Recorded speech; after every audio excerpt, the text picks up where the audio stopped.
आज हम स्टार्ट करने वाले हैं कार्बन फैमिली। बहुत ही इंपॉर्टेंट फैमिली है कार्बन फैमिली। अगर एग्जाम के पर्पज से हम देखें तो एग्जाम के पर्पज से, मार्क्स के पर्पज से इतना ज्यादा इंपॉर्टेंट नहीं है, क्योंकि इसमें से बहुत ज्यादा क्वेश्चन नहीं पूछे जाते। इसके अंदर कॉम्प्लिकेशन बहुत कम है और सिंपलिसिटी इसके अंदर बहुत ज्यादा है, तो इतने ज्यादा क्वेश्चन यहाँ से नहीं आते हैं। लेकिन अगर लाइफ के पर्पज से देखा जाए तो लाइफ के पर्पज से ये बहुत ज्यादा इंपॉर्टेंट फैमिली है। अगर आज हम कोई लग्जरी लाइफ जी रहे हैं, थोड़ी बहुत भी जितनी है हमारे पास, वो इसी फैमिली की देन है। इनफैक्ट मैं तो ये कहूंगा कि अगर लाइफ एग्जिस्ट भी करती है तो वो इसी की वजह से एग्जिस्ट करती है, वरना लाइफ ही नहीं होगी। तो एक एक एलिमेंट इसका बहुत ज्यादा इंपॉर्टेंट है, हमारी लाइफ में बहुत इंपॉर्टेंस रखता है। इंपॉर्टेंस क्या है वो हम आगे बात करेंगे। सबसे पहले इस फैमिली में कौन कौन से मेंबर हैं हम उसके बारे में बात कर लेते हैं। तो कार्बन फैमिली के हमारे पास सिंबल और नेम यहाँ लिखे हुए हैं। हमारे पास एलिमेंट्स है carbon, silicon, germanium, tin and lead. याद कैसे करना है, पीरियोडिक टेबल में हम लोग पढ़ चुके हैं इसे। काशी गए शंकर प्रभु के नाम से इसे इस तरीके से हम याद रख सकते हैं। याद रखने का तरीका सिर्फ ये, काशी गए शंकर प्रभु या शंकर पार्वती, जिस तरीके से भी हमें याद रह सकता है। ठीक है, तो नाम हो गए इनके एंड सिंबल हमें याद हो गए। अब हम बात करें इनके एटॉमिक नंबर की। तो कार्बन का एटॉमिक नंबर बहुत सिंपल है, 6th 7th क्लास से हम पढ़ते हुए आ जाता है कि कार्बन का एटॉमिक नंबर होता है 6। जब से भी हम एटम पढ़ना स्टार्ट करते हैं, कार्बन के बारे में थोड़ा बहुत पढ़ाने लग जाता है। आगे के अगर हम एटॉमिक नंबर की बात करें तो वो हम निकाल सकते हैं मैजिक नंबर से। मैजिक नंबर से किस तरीके से, मैजिक नंबर हम लोग जानते हैं। मैजिक नंबर क्या होता है हमारे पास, 2 8 8 18 18 32 एंड 32। तो नीचे हमारे पास एलिमेंट है, रेडियो एक्टिव एलिमेंट है, उसके बारे में हमें ज्यादा पढ़ने की जरूरत है नहीं। तो हम बात करेंगे सिर्फ यही तक, 2 8 8 18 18 32। अब हमें अगर एटॉमिक नंबर निकालना है तो कैसे निकालेंगे। कार्बन का एटॉमिक नंबर हमें याद है कितना है, 6। 6 में हम ऐड करेंगे 8। 6 में ऐड किया 8 तो आया हमारे पास 14। 14 में ऐड करेंगे हम लोग 32, सॉरी 18। तो 14 प्लस 18 आया 32। 32 में हम ऐड करेंगे 18 तो आएगा हमारे पास 50। और 50 में हम ऐड करेंगे 32 तो आ जाएगा हमारे पास 82। तो ये 2 8 8 18 18 32 32 से हम इनके मैजिक नंबर से इनके एटॉमिक नंबर इजीली याद रख सकते हैं। ठीक है, अब है हमारे पास इलेक्ट्रॉनिक कन्फिग्रेशन। अगर हमें इनके सिंबल की पोजीशन याद है तो हम इलेक्ट्रॉनिक कन्फिग्रेशन इजीली निकाल सकते हैं। कार्बन फैमिली का जो जनरल इलेक्ट्रॉनिक कन्फिग्रेशन होता है वो जनरल इलेक्ट्रॉनिक कन्फिग्रेशन है NH2 NP2। ठीक है, अब यहाँ पर जो N है वो N क्या है, N है नंबर ऑफ ऑर्बिट। उसके अंदर टोटल कितने ऑर्बिट है, या फिर ऑर्बिट को जो डिनोट किया जाता है वो डिनोट किया जाता है नंबर ऑफ पीरियड से, मतलब वो एलिमेंट कौन से पीरियड में एग्जिस्ट करता है। ठीक है, जैसे हम कार्बन के बारे में अगर बात करें तो कार्बन कौन से पीरियड में है, अभी कार्बन सेकंड पीरियड में है, तो हम एन की जगह क्या लिख देंगे यहाँ 2। 2H2 2P2, और 2 से पहले जितना भी आता है वो हम सब फिल कर देंगे, जैसे 1H2 2H2 2P2। अब 1H2 हम जानते हैं हीलियम, मतलब एक नोबल गैस है, तो नोबल गैस को हम इस तरीके से यहाँ पर लिख सकते हैं। तो 1H2 की जगह हमने लिख दिया हीलियम, बाकी 2H2 2P2 हमने लिख दिया। इसी तरीके से सिलिकॉन का जो पीरियड नंबर है वो है 3, तो 3H2 3P2, और इससे जस्ट पहले वाली नोबल गैस। अब हम बात करें जर्मेनियम के बारे में, तो जर्मेनियम का पीरियड नंबर होता है 4। तो हम यहाँ पर लिखेंगे 4H2 4P2, और हम जानते हैं कि 4H2 4P2 से पहले 4H2 से पहले 3D ऑर्बिटल फिल कर दिया जाता है। तो यहाँ पर जो नोबल गैस है वो है AR। AR के बाद 3D10 आएगा, और 3D10 के बाद 4H2 4P2 आ जाएगा। SN की बात करें, टिन के बारे में बात करें, तो टिन का जो पीरियड नंबर होता है वो होता है 5। ठीक है, तो लास्ट में हमें क्या लिखना है, लास्ट में लिखना है 5H2 5P2। इससे पहले जितने भी आएंगे वो सब फिल कर देना है, तो इससे पहले हमारे पास KR एंड 4D10 फिल होता है। नेक्स्ट हम बात करें लेड के बारे में, तो लेड का जो हमारे पास पीरियडिक नंबर है वो है 6। तो ये क्या हो जाएगा हमारे पास 6H2 एंड 6P2। इससे पहले 4F14 एंड 5D10, और जिनोन हमारे पास ये है ही नोबल गैस। ठीक है, अब यहाँ पर इंपोर्टेंस इसलिए दे रहा हूँ इसे मैं इलेक्ट्रॉनिक कॉन्फ़िगरेशन के लिए, क्योंकि यहाँ से इसकी बहुत सारी प्रॉपर्टीज चेंज हो जाती हैं। और वो किस वजह से चेंज होती है तो देखो उसके बारे में बता रहा हूँ।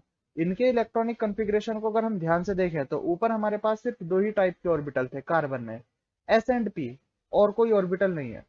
अगर हम सिलिकॉन में देखें तो सिलिकॉन में भी सिर्फ S और P टाइप के ही ऑर्बिटल है। लेकिन हम जर्मेनियम में आए तो जर्मेनियम तक आते आते हमारे पास एक नया डी ऑर्बिटल की एंट्री हो जाती है, जो कि ऊपर दोनों में नहीं थे।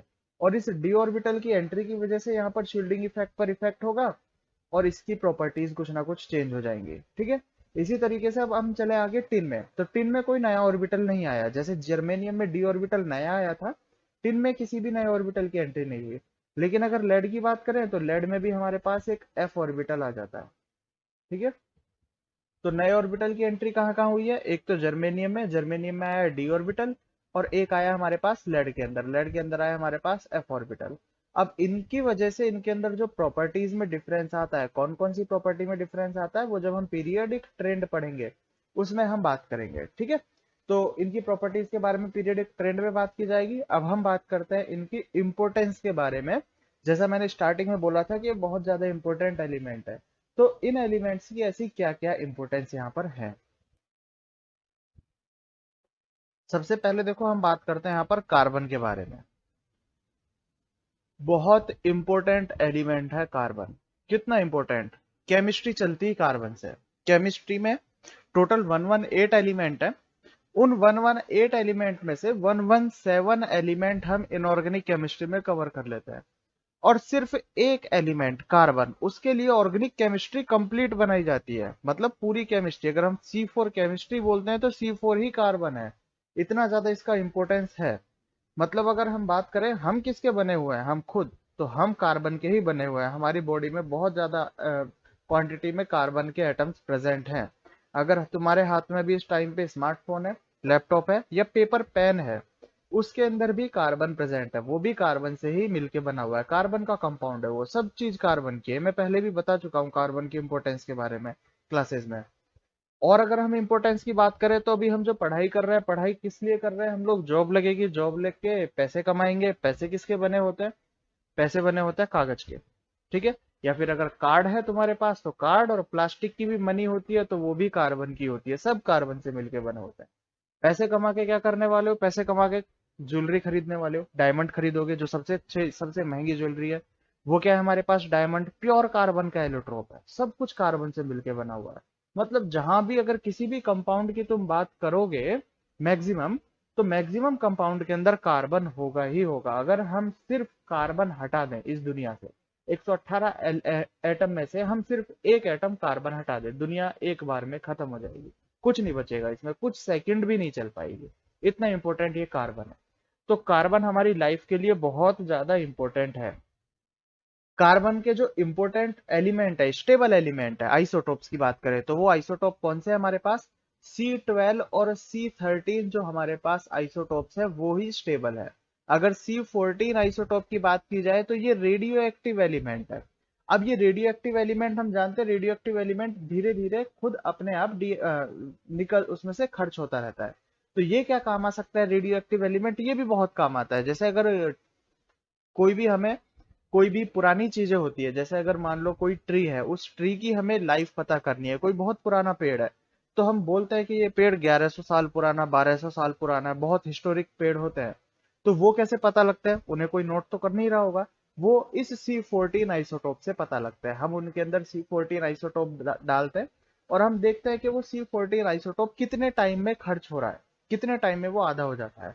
इसकी हाफ लाइफ हमें पहले ही पता है कि इसकी हाफ लाइफ होती है 5770 ईयर्स। बहुत ज्यादा है इसकी हाफ लाइफ, 5770 ईयर्स इसकी हाफ लाइफ है। तो इसके बेस पर ही हम किसी भी चीज की एज पता करने में कैपेबल हो पाता है। अगर हम जैसे खुदाई करते हैं तो खुदाई करने में बहुत सारी मूर्ति निकल आती है, तो उन मूर्तियों की कितनी पुरानी मूर्ति है वो कैसे पता लगता है? वो यहीं से पता लगता है, C14 आइसोटोप से। ठीक है, तो ये रेडियो एक्टिव एलिमेंट वहां पर भी काम आता है। मतलब प्रेजेंट में तो प्रेजेंट में, पास्ट की अगर कोई चीज निकल आए तो भी हम उसे कार्बन से ही पता करते हैं। इतना इंपॉर्टेंट कार्बन है हमारे पास ये। कार्बन के अलावा हम बात करें सिलिकॉन की, तो देखो कार्बन है हमारे पास लाइफ देने के लिए बहुत इंपॉर्टेंट एलिमेंट। और उस लाइफ को लग्जरी लाइफ बनाने के लिए, लग्जरी लाइफ मतलब थोड़ा बहुत अच्छा करने के लिए, प्योर लग्जरी नहीं, सिलिकॉन इंपॉर्टेंट है। Silicon second most abundant element by mass. ध्यान रखना, बाय मास की बात चल रही है। सबसे ज्यादा मिलने वाला सेकंड एलिमेंट है। ठीक है, जनरली तो हम नाइट्रोजन ऑक्सीजन याद रखते हैं जो हमें छोटी क्लासेस में पढ़ाया जाता है, लेकिन वो बाय वॉल्यूम होता है।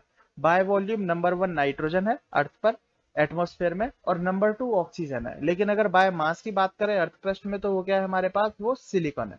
ठीक है, सिलिकॉन प्योर सिलिकॉन में प्रेजेंट नहीं होता, ये सिलिका एंड सिलिकेट्स की फॉर्म में प्रेजेंट होता है, सिलिका एंड सिलिकेट्स की फॉर्म में।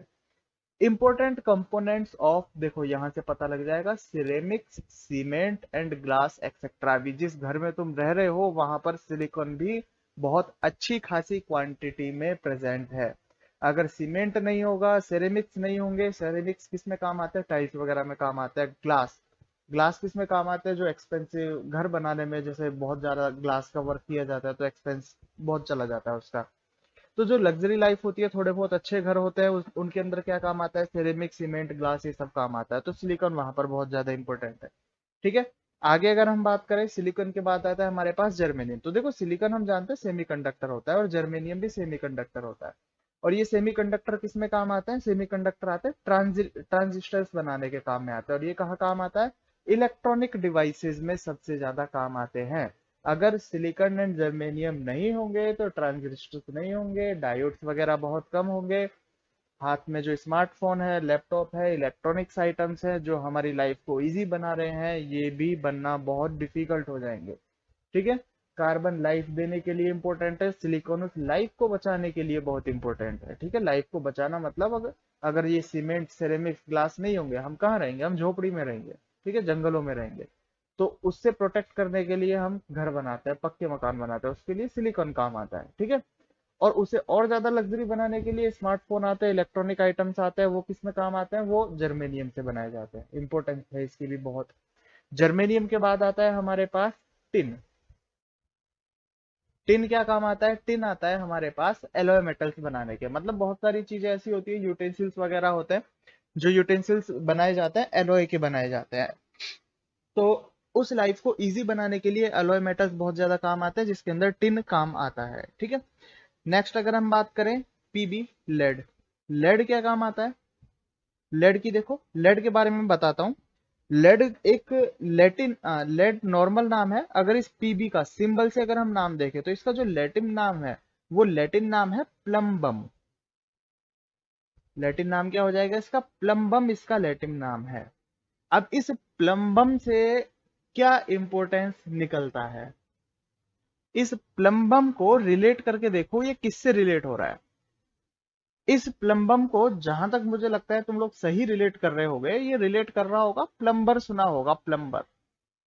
अब ये प्लम्बर या प्लम्बेट, ये क्या चीजें होती है, प्लम्बर किसका काम करता है, पाइप्स वगैरह होती है, नल के पाइप्स वगैरह होते हैं, उसी का काम करता है। तो क्या हम सही सोच रहे हैं कि प्लम्बम भी वही काम आता होगा, बिल्कुल सही सोच रहे हैं, ये प्लम्बम वही काम आता है। ठीक है, तो ये जो पाइप स्टोरेज है पानी को स्टोर करने के लिए, या फिर पानी के फ्लो के लिए, लेड काम में लिया जाता है। मतलब अगर देखो, जैसे हम घर बनाते हैं तो घर के अंदर क्या होता है, घर के अंदर पानी की पाइप्स होती है और वो बहुत ज्यादा अंदर फिट की जाती है। आजकल तो बहुत सारे पॉलीमर्स आ गए हैं पाइप को बनाने के लिए, लेकिन पहले ये नहीं थे, पॉलीमर्स हमारे पास नहीं थे, प्लास्टिक की पाइप्स नहीं थी। तो पहले हमें मेटल चाहिए था जो बहुत स्ट्रांग हो और जो बार बार खराब ना हो। क्योंकि पानी की पाइप जब अंदर फिट की जाती है और वो बार बार खराब होने लग रही है, तो बार बार खराब होने का मतलब है उसे मेंटेनेंस करने के लिए बार बार खोला जाएगा। तो हमें ऐसा पाइप चाहिए, ऐसा मेटल का पाइप चाहिए जो बार बार खराब ना हो। अगर हम आयरन लगाते हैं, जो कि स्ट्रांग तो होता है, लेकिन स्ट्रांग होने के साथ साथ वो रस्ट भी करता है, कोरोजन लग जाता है उसके ऊपर, कोरोइड हो जाता है, तो वो जल्दी खराब हो जाता है, तो हम आयरन नहीं लगा सकते। बाकी अगर हम नॉन रिएक्टिव एलिमेंट लगाएं, जैसे कि नॉन रिएक्टिव एलिमेंट के अंदर हमारे पास प्लेटिनम आ जाता है, लेकिन इतने एक्सपेंसिव हम लगा नहीं सकते सिर्फ पानी की पाइप के लिए, तो इसलिए क्या यूज में लिया जाता है, वहां पर यूज में लिया जाता है लेड। अगर पुराने पाइप या पुराने पाइप्स देखोगे, या फिर अगर मूवीज में देखोगे, अगर तुम नॉर्मल लाइफ में नहीं देखो पुरानी चीजें, तो वहां पर भी जितने भी हमारे पास ये बड़े बड़े नल होते हैं, या जिसे हम कहते हैं टैप होते हैं, वो टैप किसके बनाए जाते थे, पहले टैप लेड के बनाए जाते थे। लेड क्या करता है, लेड जब पानी के साथ रिएक्शन करेगा, पानी के साथ वो बहुत कम क्वांटिटी के साथ में रिएक्शन करेगा और एक प्रोटेक्टिव लेयर बना देगा। जैसे अगर ये एक लेड की पाइप बोल देता हूँ, इसके अंदर से पानी फ्लो हो रहा है, तो ये अपने आप में यहीं पर एक प्रोटेक्टिव लेयर बना लेता है। और इस प्रोटेक्टिव लेयर की वजह से, एक बार ये प्रोटेक्टिव लेयर बन जाती है, तो फिर पानी इसके साथ रिएक्शन नहीं करता और पानी यहाँ से कंटिन्यू सीधा फ्लो होता रहता है। तो जो टैप्स होते हैं पानी के, वो लेड के बनाए जाते हैं। जैसे अगर हैरी पॉटर मूवी तुम लोगों ने देखी होगी, तो हैरी पॉटर मूवी में भी पार्ट मुझे एग्जैक्टली याद नहीं है कौन सा पार्ट है, उस पार्ट में नीचे एक बहुत बड़ा ब्लैक कलर का टैप दिखाया जाता है। वो ब्लैक कलर का टैप किसका बना हुआ था? वो ब्लैक कलर का टैप, ऐसे ब्लैक कलर के जितने भी डार्क मेटल होते हैं वो किसके होते हैं हमारे पास? टैप, वो लेड के बने होते हैं। ठीक है, तो इतना इंपॉर्टेंस इस लेड का है। पहले पानी का स्टोरेज इसी में किया जाता था, पानी का फ्लो भी इसी में कराया जाता था। बाद में हमारे पास बहुत सारे अब ऑप्शंस अवेलेबल हैं, तो इसलिए लेड का यूज बहुत कम किया जाता है, क्योंकि थोड़ा सा महंगा पड़ता है इसलिए। तो देखो, अगर हम देखें सीक्वेंस में, अगर एक बार हम देखें तो कितना इंपॉर्टेंस इसका आ रहा है कार्बन फैमिली का। ये हमारे पास है पीबी की। अगर हम बात करें कार्बन की, अगर हम बात करें तो कार्बन है हमारे पास लाइफ देने के लिए इंपॉर्टेंट। लाइफ आ जाती है तो उस लाइफ को बचाने के लिए सिलिकॉन इंपॉर्टेंट है, क्योंकि हमें जो स्ट्रॉन्ग मजबूत घर देता है सेरेमिक सीमेंट ग्लास, वो किसके हैं? सिलिकॉन के बने हुए हैं। जब सिलिकॉन आ जाता है, लाइफ हमारी प्रोटेक्ट हो जाती है, तो उसे लग्जरियस बनाने के लिए इलेक्ट्रॉनिक्स आइटम चाहिए होते हैं, उसके लिए सिलिकॉन और जर्मेनियम दोनों आते हैं। क्या काम करते हैं ये?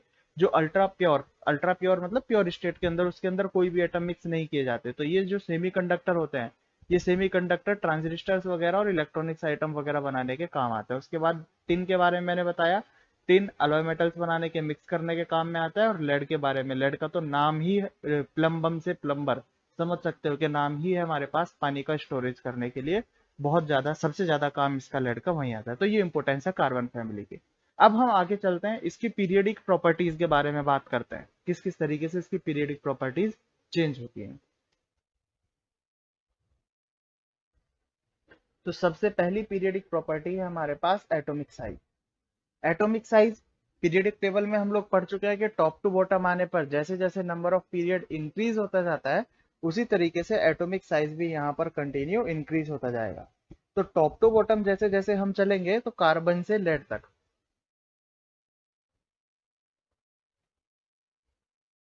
कार्बन से लेड तक एटॉमिक साइज इनका कंटिन्यूअसली क्या होगा? इंक्रीज होगा। कोई एक्सेप्शन नहीं आएगा एटॉमिक साइज में।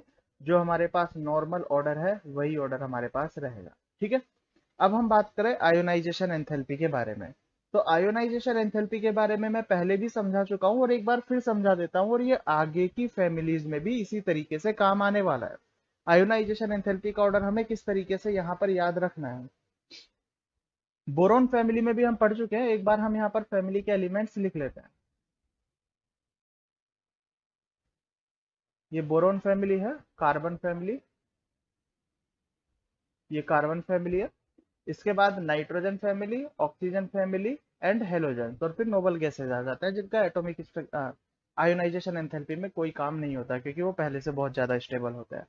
तो अगर हम बात करें यहाँ पर नए नए डी ऑर्बिटल और एफ ऑर्बिटल कहाँ एंटर हुए, तो यहाँ पर हमारे पास डी ऑर्बिटल की एंट्री हुई और यहाँ पर एफ ऑर्बिटल की एंट्री हुई है। सेम इसी तरीके से यहाँ पर डी ऑर्बिटल की और यहाँ एफ ऑर्बिटल की।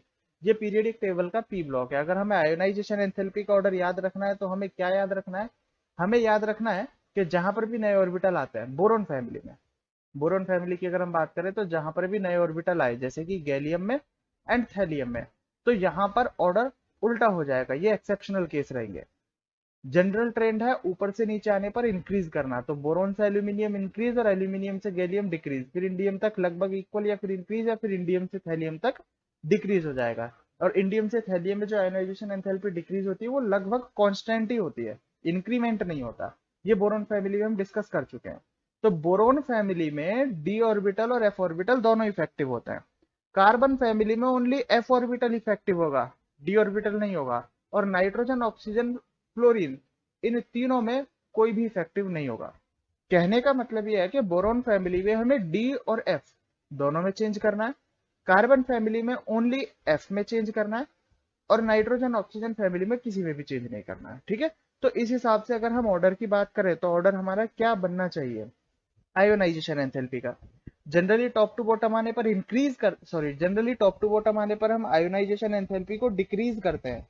तो यहां पर हम आयोनाइजेशन एंथैल्पी को डिक्रीज ही करेंगे। देखो, कार्बन से सिलिकॉन आए, डिक्रीज हुआ। सिलिकॉन से जर्मेनियम में आए तो भी डिक्रीज हुआ, क्योंकि डी ऑर्बिटल में यहां पर इफेक्ट नहीं होता। जर्मेनियम से टिन तक आए तो भी डिक्रीज हुआ, लेकिन टिन से जब लेड पर आएंगे तो इंक्रीज हो जाएगा। एफ ऑर्बिटल में हमें यहाँ पर चेंज कर देना है, एक्सेप्शनल केस है। हर एक्सेप्शन का रीजन होता है, ऐसा नहीं है कि एक्सेप्शनल केस है हमें याद रख लेना है, हर एक्सेप्शन का रीजन होता है। लेकिन बहुत सारे रीजन ऐसे होते हैं जो बहुत हाई लेवल में चले जाते हैं, मतलब अगर हमें उनके बारे में पढ़ना है तो हमें और ज्यादा स्टडी उसके बारे में करनी पड़ती है, और भी बहुत सारे टॉपिक्स पढ़ने पड़ते हैं। तो इसीलिए इनऑर्गेनिक में 12th लेवल तक ऐसा बोल दिया जाता है कि ये चीजें सिर्फ याद कर लो, ये एक्सेप्शन है। एक्चुअल में हर एक्सेप्शन का रीजन है, लेकिन आगे लेवल पर है, ठीक है। यहाँ का जो एक्सेप्शन का रीजन होगा वो इनर्ट पेयर इफेक्ट होगा, जो हम डिस्कस करेंगे। तो अगर हम यहाँ पर देखो एसएन से पीबी की बात करें तो यहाँ पर इंक्रीज हो जाता है, इंक्रीज होकर कितना हो जाता है, तो करेक्ट ऑर्डर हो जाएगा हमारे पास कार्बन, सिलिकॉन, जर्मेनियम, उसके बाद लेड आएगा और उसके बाद टिन आएगा। तो ये हमारे पास इनकी आयोनाइजेशन एंथैल्पी का करेक्ट ऑर्डर हो जाएगा, ठीक है।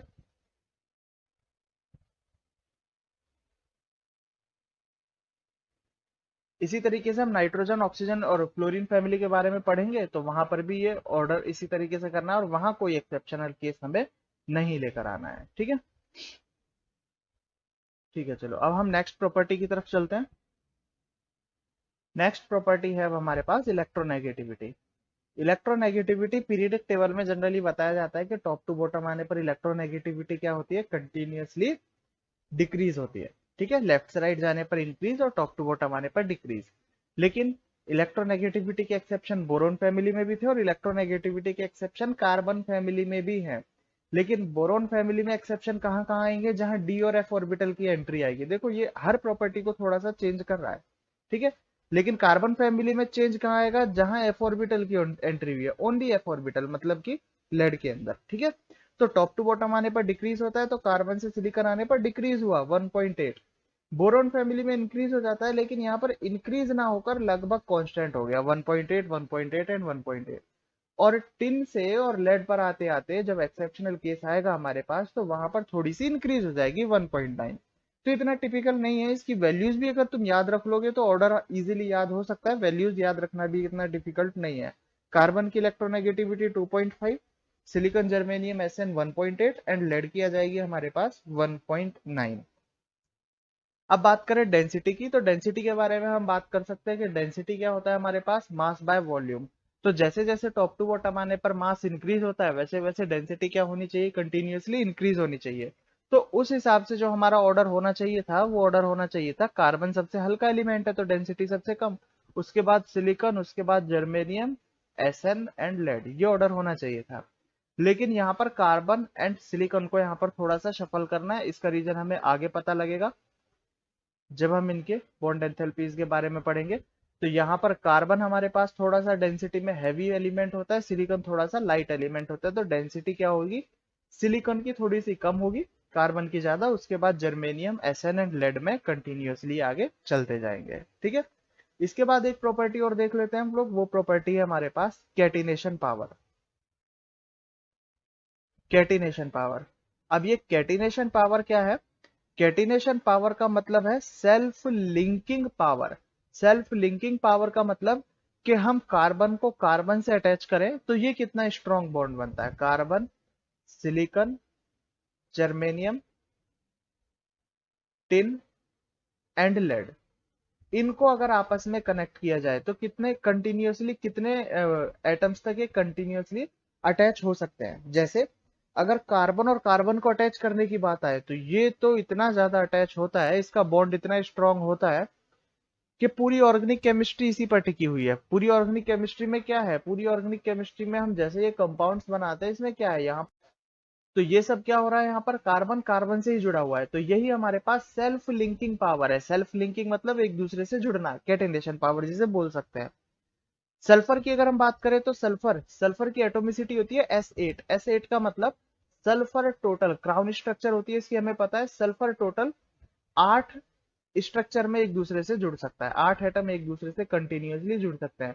तो अगर हम बात करें कि सल्फर की कैटिनेशन पावर कितनी हो गई, तो सल्फर की कैटिनेशन पावर हम बोल सकते हैं 8।